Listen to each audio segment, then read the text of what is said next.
Pete Najarian, to you first. Is it time to bail on some of these internet names? Well, I don't know if I'm glad you said some of them, not all of them, because I think you've got to put them in various categories. I look at some of these names, Scott. I look at a name like Yelp.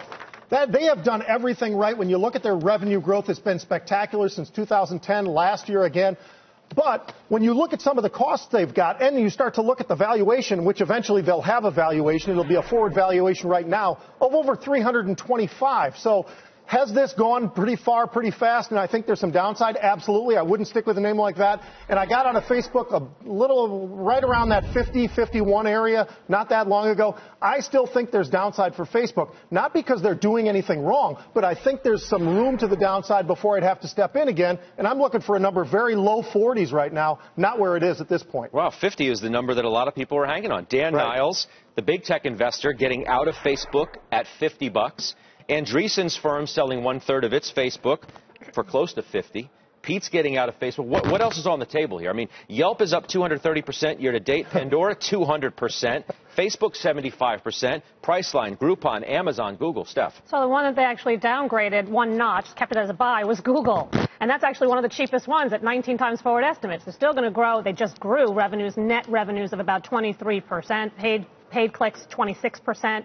Across the board, very solid numbers. And they've got CPC growth opportunities ahead of them. They've got YouTube, and they dominate that space, and they've got mobile. So that's the one that I think is very attractive should it pull back. We, too, sold some Facebook at 52 and change.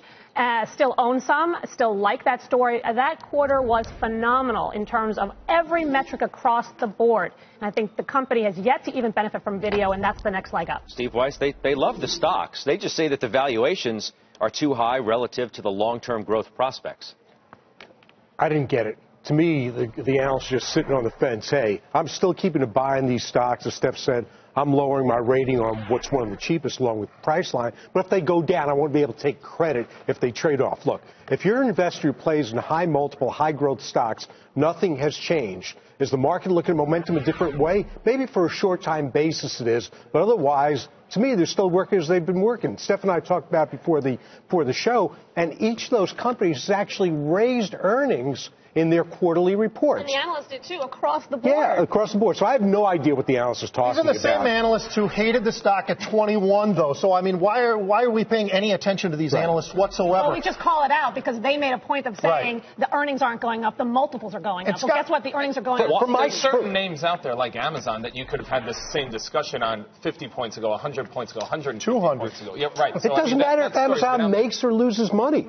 If you buy into Amazon, you're there. Netflix, same thing. Doesn't matter. If you're there, because they have the moats, they have these defensible positions, and ultimately, maybe, God willing, make money someday. Okay, so the timing notwithstanding, though, what's the big hurt with calling out some froth, right? Everybody's talking about froth in the market, froth in individual areas. Here's a guy who looks at this space, looks at the triple-digit gains that I just read off one after one. Vote with your wallet. If you think that they're frothy, say, I'm downgrading because they're frothy. Don't say, hey, look, maybe they're frothy, because obviously if he had conviction, he would have downgraded him. So ignore the report. So I don't play in this space. I'm more a value player, so I'm not involved in it. And revenue growth at Facebook of 60%, earnings growth of 82%, the mobile 49%. That's why I'm shocked to hear both of you guys say that you wanted to sell Facebook. We were up 92% into the quarter. There's no way I was not going to take some money off the table, but we held on to quite a bit of it. Oh, okay. Still, yeah, I love Facebook here. We're using options to hedge our position in Facebook, but I think the fundamentals on Facebook support a much higher stock. So short term, yeah, you're going to get some choppiness in the market, but I think long term the stock gets through 60.